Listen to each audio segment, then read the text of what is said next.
ঈদের আগে বেতন, পূর্ণ বোনাস, সমস্ত বকেয়া পাওনা অবিলম্বে পরিশোধ সহ বিভিন্ন দাবিতে মানববন্ধন করেছে সমাজতান্ত্রিক শ্রমিক ফ্রন্ট। 20 রমজান নারায়ণগঞ্জ প্রেস ক্লাবের সামনে শ্রমিকদের রেশন ব্যবস্থা চালু, শ্রমিক স্বার্থবিরোধী বিভিন্ন ধারা বাতিল সহ নানাবিধ দাবিতে আন্দোলন করেন সমাজতান্ত্রিক শ্রমিক ফ্রন্ট। এ সময় ঈদের আগে শ্রমিকদের পূর্ণ বেতন ও বোনাসের দাবি জানান শ্রমিক নেতৃবৃন্দরা। এ সময় উপস্থিত ছিলেন শ্রমিক নেতা আবু নাঈম খান বিপ্লব, শ্রমিক নেতা সেলিমুজ্জামান সহ আরো অনেক নেতৃবৃন্দরা। মানুষ 3 বেলা খেতে পাচ্ছে না।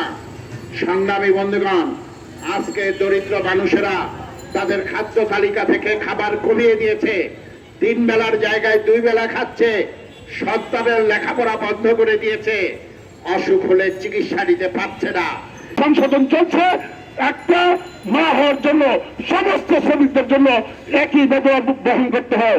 সরকারি কর্মচারীর জন্য 6 মাস, আর আমরা গার্মেন্টস শ্রমিকদের জন্য 4 মাস।